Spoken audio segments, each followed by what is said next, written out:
It is it is it is the KINGMIKEL. It's the King Michael, Mike Lepre. This is legit paranormal because it's Sunday night. It's 7 o'clock Eastern Standard Time. Probably like 6 past, 7 past. But for us, it's 7 o'clock Eastern Standard Time. Legit Paranormal brought to you by Legit Fantasy Sports. When I think legit fantasy sports and I think, why am I yelling so much? I think the genius Kev. Kev, I'm hyped up. I don't know why I'm so hyped up on a Sunday night. Like, what's Yep. going on? King, all I'm going to say is the NCAA tournament's in full swing, and I'm doing a paranormal show. That's all I have to say. It shows where the priorities are. I love this part of Sunday night. I love it. I get energized for it. I'm ready to go. It's definitely a nice little diversion. And speaking of the ultimate diversion, the man, the myth, buddy. How are we tonight? I'm doing fantastic this evening, guys. How are you? Doing good. Great, buddy. Thank you. Yeah. Having Red Bull, the yellow ones. That's the only one I'll drink. Oh, that's good. I got me a little wobble sauce this evening. Wobble sauce is brought to you by Proclamation, Buddy's Beer of the Week. It's a collaboration between Proclamation and Shades On. You can get it in Shades On in West Kingston. It's a little brewery. It's a double IPA. It's 8% alcohol by volume. Whoop. I think it's Galaxy hops. It's absolutely fantastic. It's delicious. So that's what Buddy's going to be drinking this evening. Kev, how many people do you think believe that Buddy just slaps a new name on and same thing? You know what I mean? I had dark ones last week, so this is a little different. All right, buddy. I'm going to bring to the show for you Mike Markowitz. Mike, how are you tonight? I'm all right. How are you guys doing?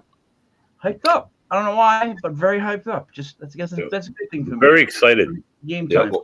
Yeah, very excited to meet you, Mike. Welcome. You're a genius. All right, so this week we're blessed to be joined by Michael Markowitz, EVP Mike. Mike is a paranormal investigator. He's an author. Was it EV? I'm sorry, I don't know. I'm sorry, Mike. I don't know the title of the book off the top of my head. And you do a lot of work with EVPs and a lot of work. I've heard some of your lectures, some of your stuff, and it's just absolutely mind blowing how crisp and clear and beautiful it is. And can you explain what an EVP is first? Welcome to the show. People that are that's not so bright. So we can over that same level. Mike? Basically, they're voices that show up on a recording that didn't appear to be present at the time that you recorded it. They show up later when you're listening to it. All of a sudden, there's a man or a woman or a sound or something that you didn't hear at the time of the recording. All right, so really quick, we had an incident like this with Buddy before. Do you believe that they're when they get picked up by like the skipping of the channels on whatever that is, the spirit box? We're talking about a spirit box. This is something different, Mike. All right. Sorry, that's what I was going to ask him to clarify this: the EVP versus spirit box, because it's all right. So that's where I'm confused. The EVP is the thing you'll okay. Now I get it. They're both the same thing, just different forms. One shows up afterwards. Right? One shows up afterwards. One shows up more live. I mean, if your brain is like a radio, we should be able to pick it up all the time, right? But the EVP is electronic voice phenomenon, but this stuff is all around us. So, yeah, it comes into the radio, comes into a cars. I've had someone record through their car because they heard some crazy stuff on their radio. Spirit box, all those different kinds, they all work. All media, all that stuff works, right? You can use a cassette. You can use. I used a short wave radio, and a woman said, "I hear you in Plymouth." At the time, I was down in Plymouth, Massachusetts, in the graveyard. The pilgrims are buried. So a week later, she says, "Yeah, I hear you in Plymouth." So wow. Do you use a microphone attachment to your recorder, or what's your setup like? Yeah, I have a whole bunch of. I have 10 condenser microphones and a mixing board, interface, and a laptop, and I can record wire up a whole house all at once and just sit at my control center and record, turn mics on and off, listen to the whole house at once. I also have a handheld device. I got a shack hack that I built many years ago. I use that. That's primarily my tools. Mike, I'm guessing you were in a band at some point. Maybe played guitar. I did. Yeah, I played bass back in the 80s. Getting the band back together again. I just know this because I know this. Like I kind of did the same thing. But when did you start to make this an interest? Like when did you start to zero in on this, or was it just always something you picked up on early? You know what I mean? Like, how did this get going for you? Because I understand the whole. I can see that you like to mix and produce stuff. I can hear that already. That's why I thought he's been in a band and he can play guitar. So that's what that tells me. Yeah. But, like, how did you like get into it? How did it get going?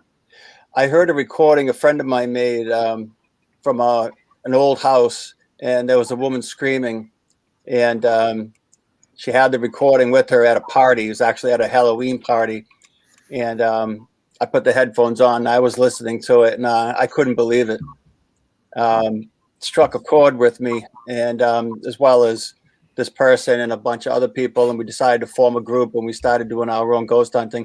This was around when ghost hunters just started on TV. That's how long I've been at it. So, we kind of did our own thing because now we knew how to do it, right? Before you don't know how until you see someone do it. You go, oh, okay, that's how it's done. Let's try it for ourselves now. So we did. And coincidentally, we had one of our friends who was had access to a lot of old houses. And boy, I tell you, those houses are under lock and key all the time, except this guy had all the locks and key.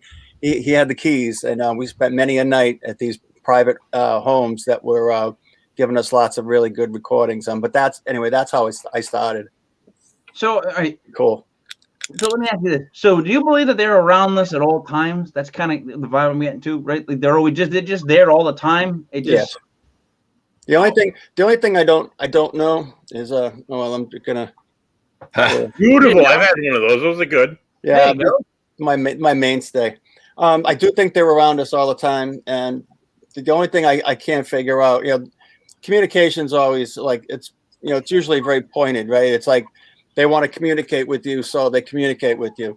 But where's all the other people? Why doesn't it sound like a stadium? Billions of people have died. Why doesn't it sound like a stadium? Why is it always just one person coming through? It's not an unusual thing. We should be able to hear crowds and crowds of people and have a very expansive experience when dealing with spirit, but we don't. We're so cut off from it. They only come in one at a time, but I do believe they're all around us all the time. Now, let me ask you something, Mike. As an investigator myself, not even on an investigation, just like somewhere, anywhere, just being like anywhere, you experience something. Have you experienced like disembodied voices and EVPs? Can you say you've heard it with your own ear? That's what I'm Yeah, absolutely. Clairaudience. I've become clairaudient because of the study of paranormal, not prior. It's all right. So because you've immersed yourself and opened yourself up to it, you have this certain clairvoyance. In fact, I remember the night that it happened, and the only it's a very strange thing, but it was a very long listening session with my headphones on, and I remember feeling very odd, and I was doing a live record, then listen back for voices, and then ask questions, listen back. So I was kind of doing it in a more as live as I could, right?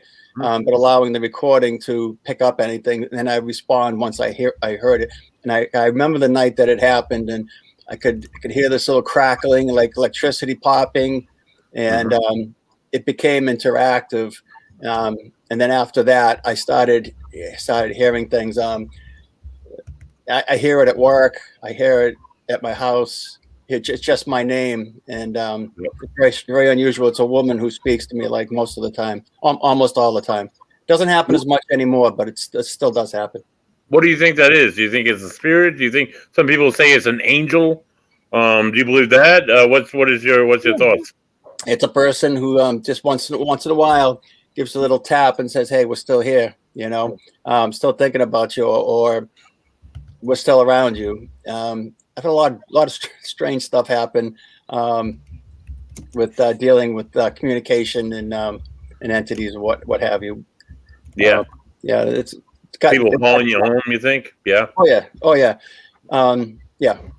Like we've talked about this on the show with other guests, and these guys here just they seem interested in terrified of being followed home. Terrified of being followed home by one and having them attach themselves to me. Me and Kev want nothing to do with that. Well, I want nothing to do with them attaching themselves to me. It freaks me out. Well, probably the most disturbing thing we learned. Yeah. Sorry, go ahead. Like I said, the hard thing to get over for me personally is when they enter your psyche, when they get into your mind, and you see them in your mind's eye.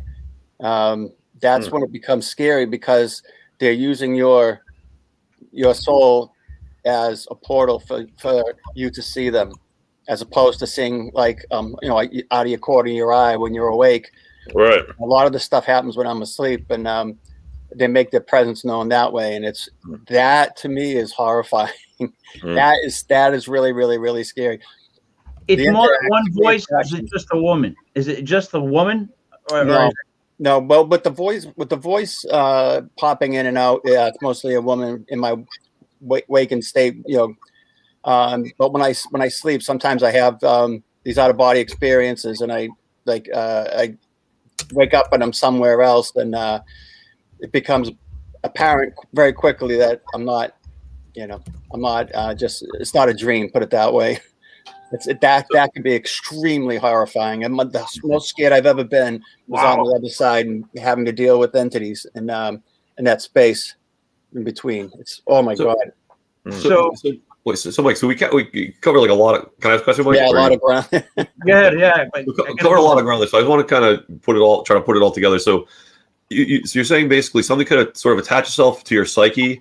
Then when you go to sleep, they're kind of using your mind. It's not like you trying to like do the astral projection thing. Like you're doing it sort of. It's unwilling. Yeah. No, he's saying that they're using his mind while he's awake and speaking. When he's asleep, he's ending up being examined or something like that by them on the other side. That's when he's sleeping. It's real. Yeah, it's both. Am I right, Mike? Yeah, it's both.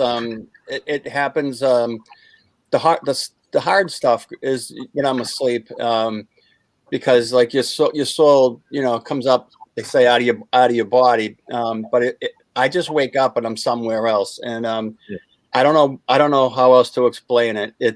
It's kind of like, and that to me is where the veil is. Like a lot of people say, "Oh, the veil is thin tonight." Mm-hmm. The veil is in front of your spiritual eye. And it's the clarity that we're kept from seeing the spirit world. That's where the veil is, and you probably want that thick, because the veil is there for a reason. We're not supposed to see that much stuff on the other side. So when I see these glimpses, and I have these interactions, and 100% real. I mean. You can feel that.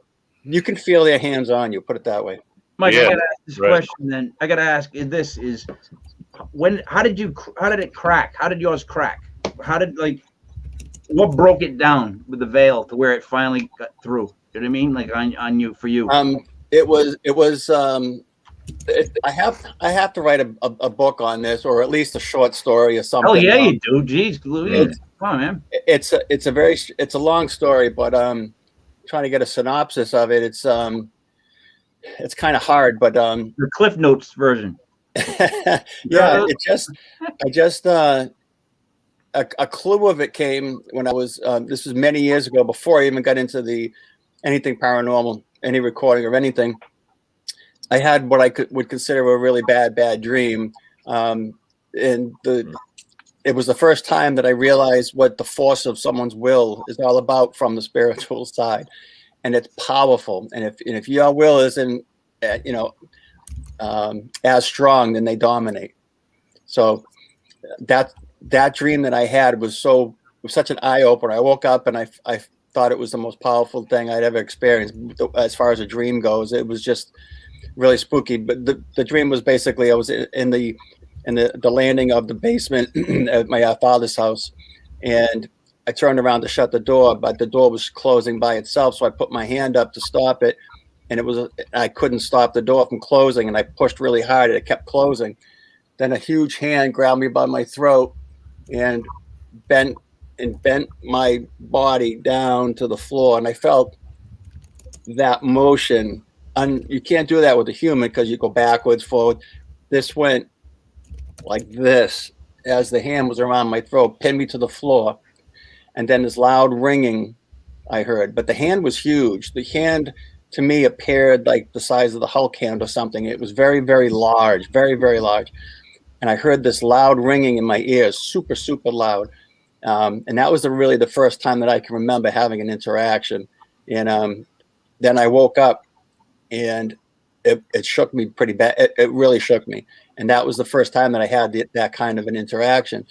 The second time that it happened, I remember the first time I said, "Oh, this is an interaction with spirit." That's when I figured it out. Because the first time I just thought it was a dream, but it just happened. I didn't have a method. I didn't have a chant. I didn't have to do anything. It just happened. As far as hearing all the time, that was during my paranormal career, if you will. Mm-hmm. I'm not making light of it, but it sounded like a wrestling finishing move. Like you just get hit out of nowhere, and the ringing is from you getting back of your head bouncing off the floor. So for those of us that have ever been punched really hard, notice my crooked nose. Your head hits the back, your ears will ring. So he hit it, or whatever it was. Yeah. So, but it was very loud. It was is the woman's voice? Do you feel the woman's voice is attached to other spirits, or do you feel like they're all different frequencies, different timelines? What do you think is going on with them? Like, how are they in correlation to each other? I don't think they are. They're probably a product of what I would call an education. But I always went into this field with a very open mind. I was never afraid of the dark. So even as a kid, being 6, 7 years old, I'd walk around and sneak into people's basements and just by myself in these dark basements and just check out things, by myself. So I was never afraid of it. Maybe something happened to me. It attached to me back then. I don't know. All these years later, I'm still doing it, I guess. But I don't know. That's terrifying. Don't say that. Don't say that. Well, let me ask them, when you investigate, if you still investigate now, or when you ever investigate, do you go at all use the feeling in your body, like to take a picture, or like you get a certain feeling? I honestly, I get a tingling feeling. I get a certain sensation in my body, and I've been told to go on that. I've taken pictures at that time. I've gotten photographs that are questionable. And I've gotten some tremendous EVPs, some tremendous evidence, some tremendous experiences based around those feelings. Had you any thought to that? I don't. It's the strangest thing. I don't feel anything usually when I'm doing an investigation, unless something comes. Unless something happens. I walk through things. I don't feel it. I don't sense it. It's an odd thing. But when I go back and I listen, that's when all the magic happens, right? Of course. And that's so many strange recordings. But that's what led me to make a book and try to put some theories down, because those recordings kind of made sense from the point of view of the person who's saying them, right? Like they say, I want to kill you, right? Obviously, they're not in heaven. But are they in hell, or are they in the intermediate, the space between, as they say, which I believe there is. I think that's where all these voices are coming from, by the way. I don't think they're from way beyond or way deep down, way in heaven or what have you. Although I do have some recordings of what I would call angelic beings from a higher plane, higher existence, closer to heaven than they would be anywhere else. I only have a couple of those recordings, but they're unified speech. So very interesting. But I don't get a lot when I'm doing investigations. No, okay. I know it's opening up a can of worms. No, look, because I have such a strong belief in shadow type people, things like that.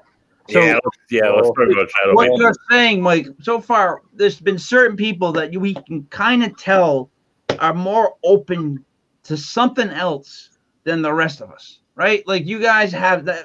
I hate to lump you up like this, but you're attracted to other stuff easier than us because you're just more open to it. You make it seem like you got to a point where you get too open to it, and it's not a good thing. Do you know what I mean? Other people have said that it's a good thing that they were open to it. So we've had like positives and negatives. Yours is a negative that you're open. Well, I've had positives and negatives. Yes, I've had extreme negatives, and I've had extreme positives. I've had in the middle as well. Can we talk about the shadow people thing for a second? Because I'm honestly, I'm not a big, as a paranormal investigator, I'm not a big fan. Not a big fan. I can't be sold on the fact that it's a being, that it's like a separate entity, or like a demonic even. I've seen shadows. I've seen shadows where I live down here in this basement. I see shadows in old mills. I've seen shadows like looking directly at them, walking across a hallway, going from one wall to another. I've seen them directly head on. I've seen shadows with such detail. But is it just like, honestly, is it like a light being cast down and casting off an object and creating that shadow with the spectrum that I can't see with my own human eyes? Is that what's happening? Or do you think it's an actual being from hell or from wherever? And they, I don't know. I can't be sold on the whole shadow people thing, to be honest with you. Yeah, I've had many run-ins. Well, not many. I should say I have several run-ins, but I think they're all the same person. Shadow people are people. Yeah. And if you think about what the light gives the spirit, like what does the light give the soul, and what does positive and negatives. Yeah, it's good and bad. There's going to be darkness. There's always going to be a bad for good. Right. The darkness will hide you in the shadow because you have something to hide. Yep. When you're a spirit, you change. Your appearance will change. You're not bathed in the light if you're an evil person. So your appearance becomes that of a shadow. If you don't have the ability to accept and to give and to have yourself open, all the cards be read. So you hide in the shadow, you pull back from it, and you go down into your version of where you should be. Some people call that hell because you're not in the light, but your level of existence now is in the shadows because you don't want to be exposed. The light will expose you. The light will show everything that you are. But this is where you have to forgive yourself in order to be, brought into the light. I think the shadow people are people, but I don't think they're good people because they have no need for the light. So they're dark. Their soul is dark. I have seen good people on the other side, full visual, with no shadows. They're in the light with other people, and they look like you and I, but they're a little different. But they still have, bodies and what have you. But they're people, and you can see their features. There's no problem. My attacker that I've had for about 10 years was a shadow person. That's a whole other story in itself. Wait, hold on, buddy. Time out. Hold on. So, Mike, you're a big guy, like positive and negative, right? In other words, nothing to be sliced so thin. There's more than there's always two sides. Like, so I always thought of shadow people as negative people, obviously, because whatever goes on in the shadows is never good. It's just like it's shady. Hence the term shady. And there's so many biblical things to it about it. Where the light will set you free, all that good stuff. So nothing good ever happens. It's kind of like 3 o'clock, 4 o'clock in the morning. You're out drinking with your friends. Nothing good ever happens. The darker it gets, nothing good's gonna come of this. All right. So my thing is, are they a reflection of us, of angels, of? They're people. They died. They just turn to shadows because they refuse to acknowledge the light. They don't want to go into the light. Open up. Think about the bad things you've done. Yep. Start telling this audience every single bad thing that you've ever done. I know some really bad people, and they would be dark. Yeah, definitely. The stuff that you don't want to tell people, that you keep inside. Some of those things are easily forgiven. Some of those things are not. And if you're holding that stuff in, and you can't forgive, you can't speak it, you can't show it, because every single second of your life has been recorded in your soul, and it can be played back and viewed to whatever spirit comes to you. They know everything about you, and in turn, you know everything about them. When you don't want to broadcast all that good information that we are able to keep inside of us, you withdraw from that. Well, you don't get to move on to the bigger and brighter future on the other side. You go to a place that you built. God didn't do this to you. You did it to yourself. You go to a place where you should go to. And you know this person. You know this person pretty well. It's obvious. No offense. I don't have to get into it, but I can tell by what. I have no idea who this person is that tormented me for 10 years. I had one vision of him. It was in jail. Very, very large African-American individual, and he was in jail. He was walking towards me, and he attacked me. I was in the jail with him. I was in the yard, and there was grass, and I could see the high fence with the barbed wire, and he was walking towards me. The guy was jacked up. He was huge. And this in turn goes with the first attack that I had with the big hand around my throat. And this is what made me think that it was this guy, but I did happen to see him, and he was walking towards me, and sure enough, he was on me, and he was laying haymakers down. He grabbed me by the throat, and he was haymakering me right in the face over and over and over again in the yard. And then I woke up, and I was like, "Oh, you need to take a minute, because you're constantly coming back down into your body until it straightens out again, and then you're okay again." And you're like, "Holy smokes!" It's like you just fell back into your body, and so Debo experience, you feel it. You feel certain things. You don't feel pain. You don't feel the pain of a fist hitting you, but you feel the hand on you. You feel the weight and the sensation. You feel the will of the person. That's the scary thing. It's their will that's overcoming you, and you can't do anything about it. That loss of your will against somebody else is the scary thing. It's not like it is here. Because on the other side, your movement, how you move on the other side, is kept in place by somebody else, and that's very scary. So can I ask a couple of questions? So two things there, I guess. Number one, do you think this entity attached itself to you because you're open and it's looking for someone that's open enough to attach to? I guess that's the first one. And then number two, what's sort of the end game? Like, are they trying to get someone to help them to the light, or is it just continue tormenting people that as they did in their life, and they still want to torment even now? They're still not ready to go on. Yeah, that person was chosen. It's part of this story that it took me a long time to figure out, but they were chosen to knock me around and show me what spirits can do, show me what the other side is about, at least to some degree. I don't know why. I didn't ask for it. I didn't ask for these experiences. It just started happening. And it's a very strange thing. Other side leg breakers. Yeah, this dude was a heavy. Now, when he appeared, right, he was a shadow person. Picture like you wake up in the middle of the night and you look up, you're at the foot of your bed, and you see the guy walking, and all of a sudden they grab you and pull your soul out, and they start hammering on you. And then all of a sudden you wake up and you're still sitting in your bed like you were just 2 seconds ago. But you're like, wait a minute, 1 minute I'm out of body, the next minute I'm back in again.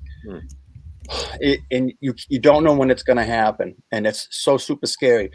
The end game came when I saw him in my waking state in my house. Wow. And I was walking into my kitchen. I had just finished a bowl of cereal. And I was walking into my kitchen to put the bowl in the sink.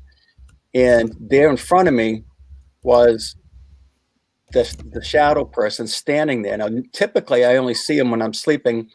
I wake up, and then I have the vision of being a disembodied spirit, being a out of body experience in my house, and I can see. But this was, I was awake. It's never happened to me before. And as I was looking at him, he was in the light, the brightest, whitest light you've ever seen, clear. And it was around the shape of his shadow body. And the edge was lensed like a flare of a lens, blue.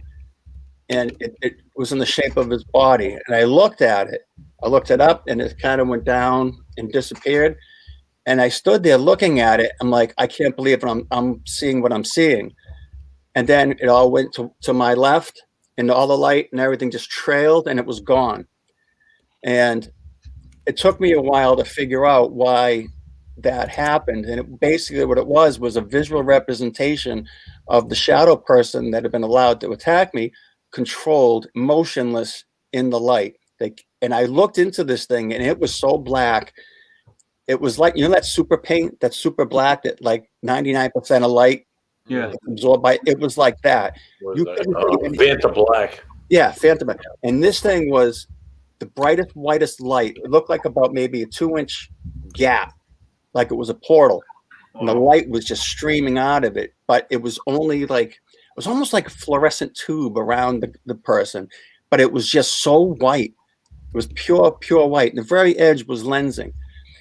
And that was because the light, the light of the spirit that was controlling it was this thing was in the light, and it was just a pawn. It was a pawn in the light, and it just was gone. It didn't attack me, didn't do anything. It just went to where it was supposed to go to. It was insane. Yeah. Doesn't sound that good, my story, but holy crap, when you're there watching it. So, wow, yeah. I don't know how you see it in the house. I still can't figure something out. So it almost sounds like something else, like a more powerful sort of white light type, kind of bailed you out. So enough is enough. This is over. You're done. You're done tormenting him. You're done torturing him. Get out. And it stopped at that point. Remember the woman I was telling you about that I always hears my voice. I hear my name, Michael. She says, "Man, Michael." All my recordings for years and years and years, I hear this voice. One night I woke up, and this is shortly after that experience. I woke up out of body, and I looked up, and a rectangle portal opened up, and there was the woman, and her hair was long brown hair. She was a white lady, long brown hair, bathed in the light, much bigger portal. And she was bathed in the white light, and her hair was flowing like in slow motion, and she was smiling and looking down to her left, and she kept getting closer and closer. And I was standing in basically what seemed like a void while I was watching this, and my spirit was standing up, and then all of a sudden the burst of the merge happened of how they live, which is the emotional part of being a spirit. Light entered my chest, and the light was full of love and warmth, and it went into my chest and spread out through my body. I remember looking down at my arm to see if I could see something, because I could feel it moving inside my soul, and it filled me up. And then I felt it come up through my head, and I stood there just stand there with my arms outstretched as this thing was just pouring through me. And she just was like, smiling down to her left. She didn't look me straight in the eye, because that's a whole nother thing with recognition, spiritual recognition. When you look somebody in the eye, hardly ever do I ever seen anybody's eyes on the other side, because it's much more of a link. It's much more strong. We're not supposed to have that much unless there's a higher purpose for it. For my education, it wasn't supposed to be that much. But anyway, so this woman made this connection, and then it was incredible, because it just reminded me of the saying, my cup runneth over. Yeah, it's kind of like a river flowing through you, and it just keeps filling you up and spilling out. But the feeling of it filling you up, kind of like drinking a cold beer. Mm-hmm. It never stops. Like that first one, it's like, it's so refreshing. And it never stops. It keeps going and going. You don't get full. It just like that all the time. It never stopped. But the warmth, and the thing is, it was the love that was attached to it, was like it was alive. It has a tangibility to it. It's hard to describe. I get two questions. You ran through a lot there, and two very particular parts of that that last 5 minutes. So when you say they said your name on various different recordings. Now, for me, as an investigator, in Ocean State Paranormal, I label my cases by number. Case 1, where I'm sitting right now, was case 1. I've had recordings where the recorder was upstairs, no one was upstairs. We were all down here. We were all like doing an EVP session down here, and on the upstairs recorder, buddy, right? Yep. I've had that at another house. I've had it at residential homes. I've had it at Barnum Armory. I've had it at East Greenwich Jail. I've had it at a million places. So much to the fact where it's almost expected that, buddy, it's going to come through on the recorder. Right. Yep. It's almost always my recorder. Yep. Because you're the one who is that the same ghost, or do they all know me? No, there's either one or two people. Is it always the same person? It's a whisper. It's always a whisper. It's hard to say. Yeah. I've heard buddy in my own ears, not while investigating, while outside of this home, while at work. Christ, at Bridgewater State Hospital where I work. Yep. Numerous places. So you're on. I mean, who could it be? You're a spirit attached to me. You think? Yeah, it's somebody who knows you, and it's probably somebody that's, again, hey, I'm here. Well, okay, so in the last 2 years, I could say it's one person in particular, but before that, I don't know who it would have been. So all right, there's that, and then there's. But here's the thing: through your paranormal research, you are now figuring out what the spirit world really is. Isn't that what we're doing? Why are we asking all these questions? You want your answers. They're giving you the answers. You just need to pay attention to it. The more you pay attention to it and you focus with your mind, right? You got to use your mind's eye, and you got to think about this stuff in as deep of a manner as you can, because that's the nature of spirit. Mm-hmm. It's not the recordings. It's some of it's what it said, but there's so much more information. Ever listen to a recording over and over again, and you find there's layers of voices and things change? There you go, right? You play an EVP for someone, they don't hear it. Then all of a sudden they go, oh, there it is. The light goes on. One after another, there's 2 or 3 different voices. Absolutely. That happens all the time. Yep. And then trying to figure out what they say, and then when you do, it's like, oh my God, it's incredible. All right, so that's question 1. I could go into that for hours. Yeah, question 2, you said about making eye contact with the spirit, how it doesn't happen. So in this very house, my mother, she came in from the kitchen. She sat down on the living room couch. She looked up to put the TV on, and in the doorway, there was a man standing there. She's like, he's about 6'5", bright red hair, and he looked right at me for about 3 seconds, and then I blinked my eyes, and he was gone. And it reminded me personally of my great uncle, who would come here, and like, because his sister lived here. Yeah, this is my grandmother's house. So, do you think that's a profound spiritual experience to make eye contact, or? I'm sorry. Well, just for me, I mean, that's how it was for me. For you, that might be the mechanism by which they communicate best with you. Mm-hmm. I see them more peripheral. I don't really see them. I've seen shadows face on, but I've never seen spirits, head on, so to say. And do you think it's genetic? Do you think that this veil, the thinner veil, do you think it's genetic? No. No? No, it's just who we are. Mm-hmm. Well, and just a comment on that, because I've listened to other interviews you've done in the past, and I think you've said like you have to kind of open yourself up. So do you think it's possible for most people, maybe not all people, but most people, to consciously try to open themselves up to this stuff, and like the veil gets? Oh yeah, it's available to everybody because we all go, so it's available. Now Swedenborg would say that this is another person you want to check out, Swedenborg. He had experiences like mine, but he was more directed at the hand of spirits to show him things. My cat.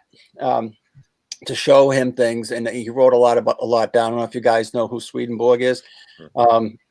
Insane. I got another story about him that's just insane. Of course, he talked about correspondences with spirits and how in the old world the correspondences would happen in a much more regular fashion than they do now. Mm-hmm. So and he lived back in the 1700s.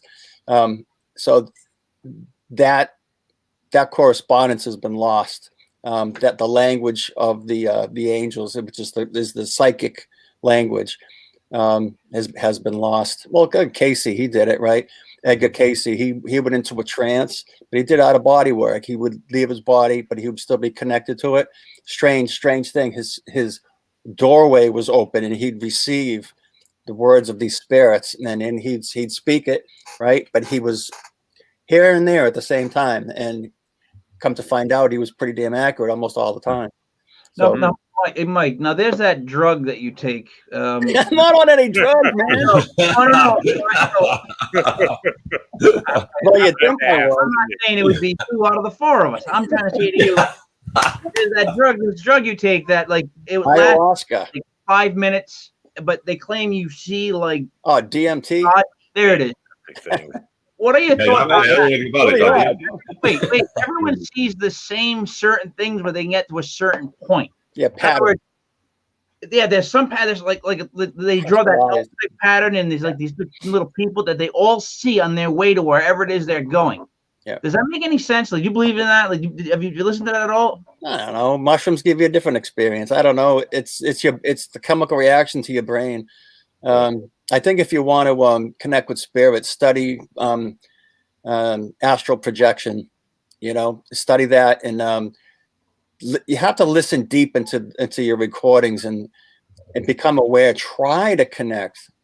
And if you're not doing that, if you're just relying on a flashlight in the dark that you loosen the bulb on and it's flashing once in a while, and you give a bunch of questions to, and it flashes once, doesn't mean that's the answer. That's a real cheap way of spirit communication. That's not how they work. You have to become available. You got to put yourself out there, but you got to do it in a way that makes you very, very vulnerable, and you have to allow them in. That's what I did. That's what I always did. Every time I go somewhere asking questions, you're asking questions. You're asking people to speak to you. And I've got one-on-one. I've heard people speak, and I've recorded them. And one girl says, help me. I said, well, I can't help you. She's like, oh, why not? I'm like, because I can't. I'm here. You're there. And then she was gone. One-on-one while you speak. But sometimes you can hear them live, right? You ever hear them, buddy? With the headphones? Yeah. Oh my God. Yeah. That's the best way to do it. Listen live while Since you told me that years ago, I think at Ocean State Paracon, and since that day, I've done that. Every single investigation, I've heard more, and I'll tag it while I'm like, buddy, review the last 5 seconds, and it's usually there's something there. Yeah, absolutely, every time. Isn't that amazing? It's absolutely now it just gives you that more closer hearing. But now you are hearing the voice of a spirit, where before you probably didn't. That connects into your brain in a special way. Your radio frequency of your brain is now tuning to it. The more you do that, the more that volume is going to start turning up, if you want it to happen. If you don't want it to happen, just don't do it anymore, and you'll go back to normal. Right. I haven't had out-of-body stuff in quite some time. I haven't had any too many voices. Once in a while, I do have a paranormal cat in my house. My wife's seen it. I've seen it. I got buffed in the leg the other day. I looked down. There was nothing there.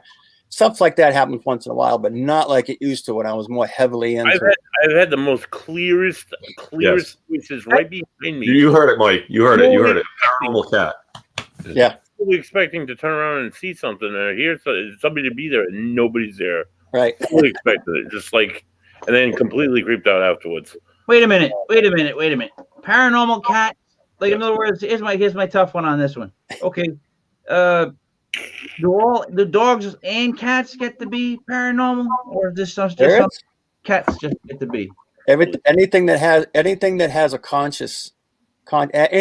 consciousness to it goes on to the next next dimension. Whether you're a tree, whether you're an ant, every living thing has consciousness to it. It's on a different level. And as you move up into higher spiritual, higher spiritual creation like we are, it just gets higher and higher to a point where we now become aware that there's someone greater than ourselves, and we are aware of spirit and all that. But yeah, animals, fish, all of it has consciousness. Mark, what state did you grow up in? Massachusetts. All right. So is it we're in a town type area? Is that kind of what you're familiar with? Yeah, a little small town. Yeah. How many birds do you see like usually in a day? Like sometimes I'll see like a flock of birds, those little birds. Like where I live, I see birds all the time. Do you see birds all the time? Yes. Here's my question to you: how many dead birds do you see? I never see a dead bird. No. Where do they go? Not usually, no. Mike, where do they go? Where are all these dead birds going to, Mike? Because if you see so many every day and there's hundreds, but you never see a dead one, where's this pile of dead birds? Like what? Like that's my question to you, I guess. Most animals go into hiding when they die. You know, you see a dog. A lot of times they'll go home. If not, they'll find someplace. A cat, you usually find them in the woods or something. Or you see a skunk on the side of the road. They get hit. They crawl off. But every bird and suffer on the side of the road. They go off as far away as they can to die. Are you walking through the bushes looking for all these dead birds? Because that's probably where they are. If you knew where they were, and there was a set of bushes where there were all these dead birds, I'd go film that. I'd be like, "This is the bushes where all the dead birds go." That'd be a weird show, dude. Yeah. Sorry. I digress. I have a question. I'm sorry, Mike. You're from Massachusetts. Do you have any in your paranormal investigating? Have any interaction with, say, like the Bridgewater Triangle and the various different paranormal reports that happened in and around that area? Oh yeah. I have. That's one of the angelic voices that I have. I was on the edge of the Hockomock Swamp, and there's this old stagecoach road I live in East Bridgewater, and there's an old stagecoach road that goes down into the swamp, and it kind of makes a left-hand turn, a sharp bend. And there's a story of the stagecoach overturning, and they had to kill one of the horses. So I was doing some recording there one night with somebody else, and I had ended the recording session, and then when I was listening back, just before I shut the recorder off, you could hear what sounded like a boys' choir singing Hallelujah. And it's got this real, but it's a choir. It's a group of what it sounded like a boys' choir. It's as much as I can describe it. And it's very it has reverb to it, which is not present in the outside. You guys might not know. Hockomock is wicked remote, wicked in the middle. There's nothing. It's just like a few rivers that come together. There's nothing around there. Swamp. And the Wampanoags, Hockomock is Wampanoag for places where spirits dwell. Well, yeah. So I mean, it's got this haunted thing to it. Friends of mine go hiking in Freeport, not Freeport. What's that? State Forest. Yeah. And everybody, I'm like, what do you experience there? What do you think? They say it's wicked haunted. I'm like, why do you think it's haunted? Like, you never hear any animals, you never hear any birds. Yeah, well, it's silent. And I think it's much like we have haunted houses. The Indians have their own haunted places too, and because there's burial grounds out there, and it may be spiritually active for those people. That's why they call it place where spirits dwell. So it's, for them, that's their haunted place, right? We have haunted houses, right, for the most part. So I think that's how that works for them. Because they travel the lands, they travel everywhere. They were so connected with the earth, right? So these particular burial places they know as being haunted because that's where they bury their dead. So kind of like a cemetery for us, right? A graveyard. Graveyards for us. Same thing. They think the Indians are going, oh, you think there's spirits in there? What's that place all about? Yeah, same, one and the same. All right. Hey, buddy, we're at that magical mark. All right, Mike. Do you happen to have any EVPs that you could play? I don't right now. No.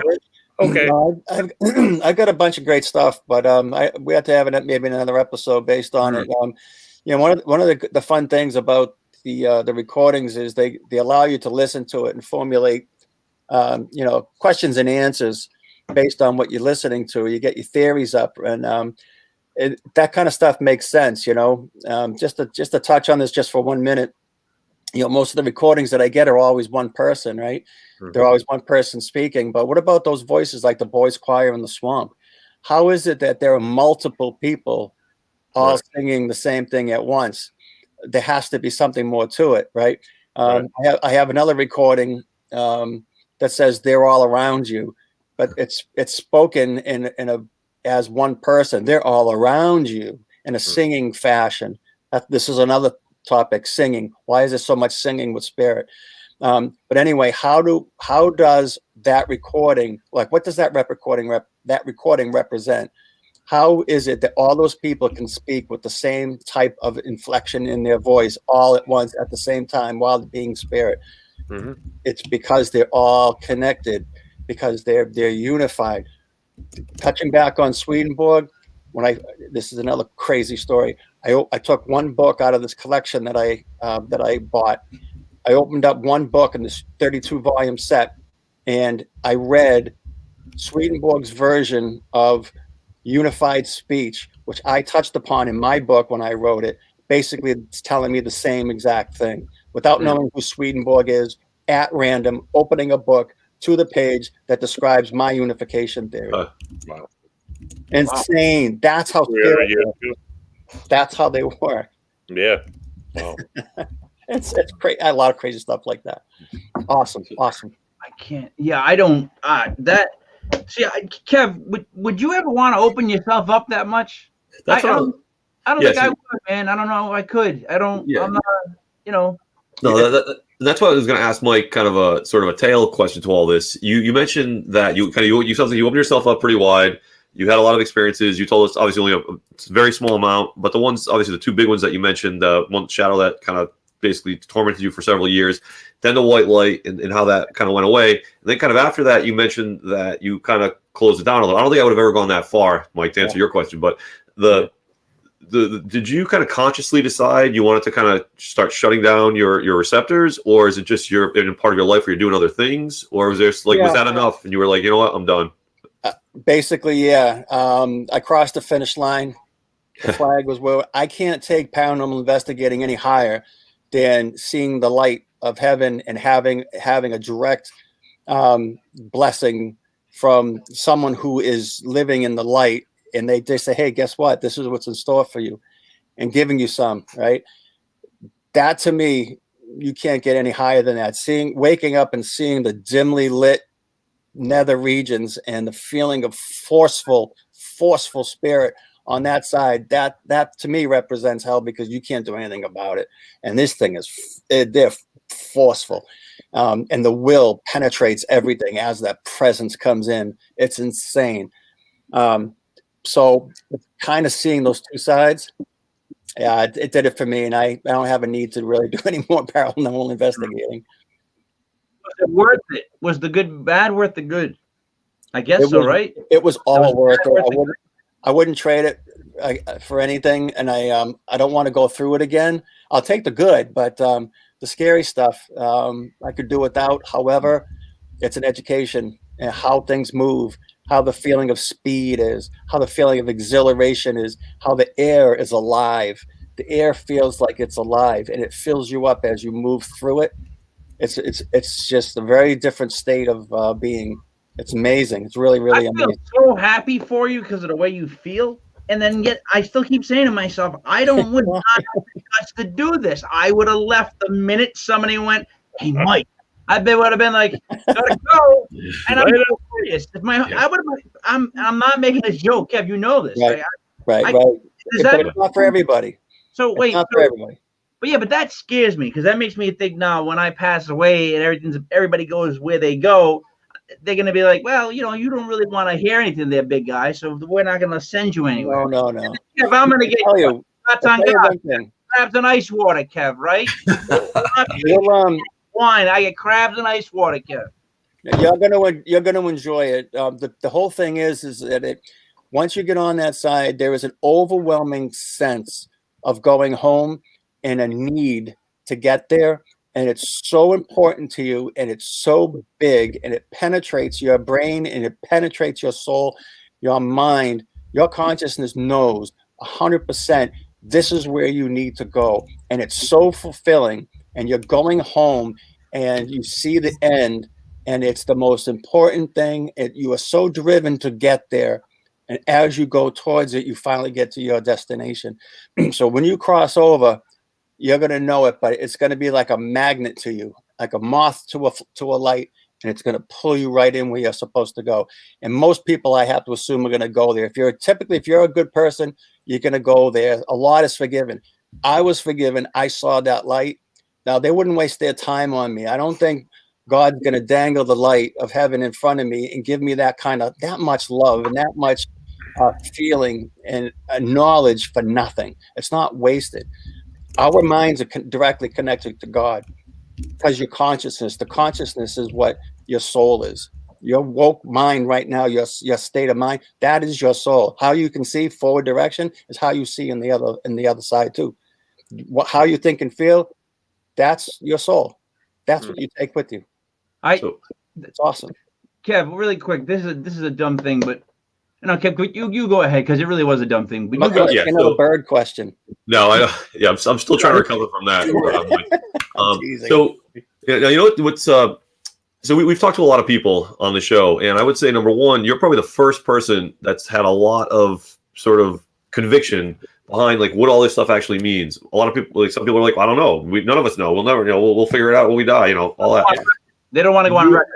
Yeah, and you've kind of laid it all out. And like the best thing about this is I'm gonna go back and rewatch this because this conversation covered so much ground, and I was trying to take notes as we go and trying to type up notes as we go. Yeah. And I'm like, I just gotta be here in the moment, and then I'll rewatch it. But right. So how did you get to that level of conviction? Because you seem like Mike said earlier, you seem totally at peace with it all. Was it just these experiences? And you're like, yeah, I have it figured out now. And like, are you typically sharing this? Like, obviously you're sharing it now, but do you typically kind of this is how you talk to everyone that will want to ask about it? Yeah, I think I have to, because what's the point? I mean, I can keep this to myself, but what's the point of that, right? It's like, why did they do this? Like, for me, it's very fulfilling, and I understand some things now. I kind of had to figure it out. I mean, things happened, and I had to think about it. I had to put the pieces together and kind of figure it out. And what a tremendous story it was for me. But it tips into other people's lives too. So we're connected by all this stuff, and this was what's awesome. So Buddy is now getting more and more advanced in his spiritual abilities too, because now he's becoming clairaudient, just like I did. Mm-hmm.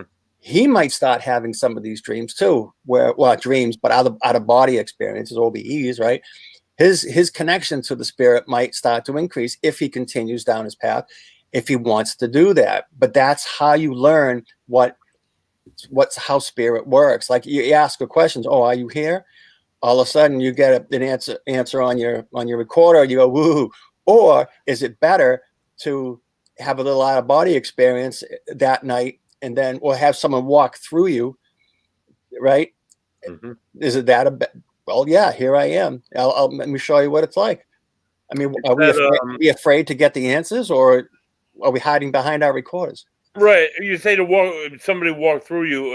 I don't know. You might know, but these guys don't know at all. Like, it's like walking through a room that's like clear, and it feels like you're walking through a spider web, but there's no spider web. That one too. Yeah, I've had that. Holy shit! What the?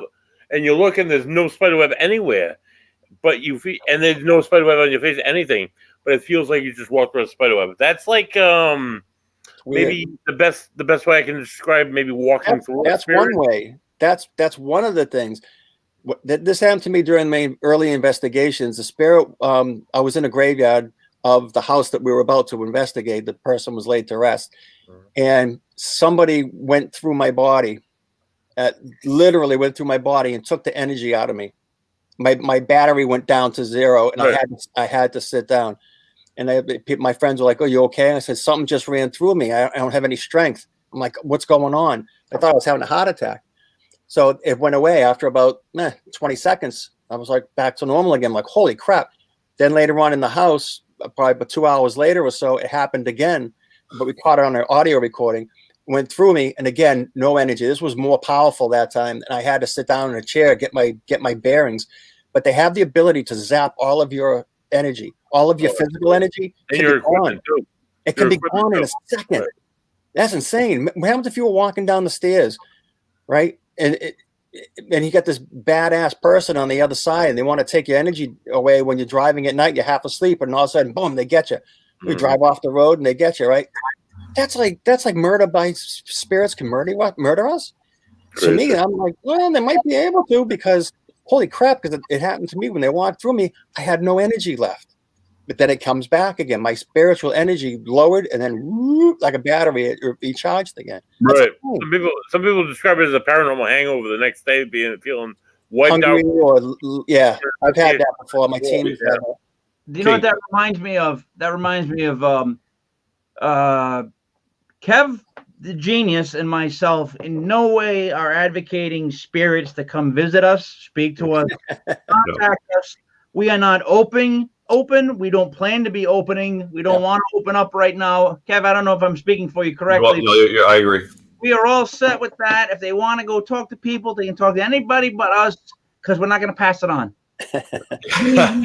Keep it. And I'm not going to pass it on. It's going to be a waste of information, so go give it to somebody else, because I really couldn't take it right now in my life, Kev. I couldn't deal with that. That'd be the cake right now for me. You know what I'm saying? Yeah. Somebody else, please. I think Mike may have just solved another mystery. I think now I know what happened to Biden yesterday walking up those stairs. Bear came through. Here you go. Yeah. So, thank you. Did you see the meme of the orb that came in and hit him? Yeah. The best meme was, I don't know if you know Steph Curry, he crossing him over. Like he had it like this, and Biden's going for the crossover. There's a bunch of them. Hey, all right. So we're at the magical hour. Mike, you are a great person to talk deep, to. so deep, man. I love these conversations. I love this. Like I can't say on course either. I want to know more and more and more. And I like where you're coming from. I like how you see everything. I like how you see the whole picture of it, like light and dark. I like that. We have to talk sometime again. But what the other side looks like, what the darkness looks like. There's things you can see, a lot that you can see, but it's dark. Yeah, that's a scary. Sorry for next time. Mike has some of the most tremendous EVPs I've ever heard, ever. So, yeah, I can send you some. I would love to hear those, share those with people. I got some insane stuff. Yeah, it's incredible. So next week we have on the other half of Dual Demonology, James Anito. He's a deacon and demonologist, paranormal investigator. Should be a good dark demonologist type of show again. Why? Yeah. they don't ever come out that dark. Ooh. Yeah, no, I interact with that stuff. Yeah, but there's people who do it, so we'll interview. Some people think they do. I got some other stories about some people who think they have abilities that they're. Really I'm sure you do. Yeah, we all do, honestly. But anyway, I use my disclaimer on next week. I use my disclaimer. I'm just the host. They can do whatever they want. There you go. Thank you so much, Kev. You have anything you want to drop before we go? No, I just want to thank Mike. It was a great conversation. I was expecting kind of one direction, then I listened to a lot of your stuff and realized this is going to be so wide ranging. It's going to be awesome, and you blew my mind. So I am going to rewatch it. Thank you. So thank you very much. Thank you, guys. Buddy, got anything you want to add? No, that's about it, dude. All right. Well, Mike, thank you so much. Thank you. It's me, Mike Lepre, King Michael, Legit Paranormal for legitfantasysports.com. Thank you so much. We will see you again next Sunday. Thanks again to Mike Markowitz and Buddy's Wobble Sauce Beer.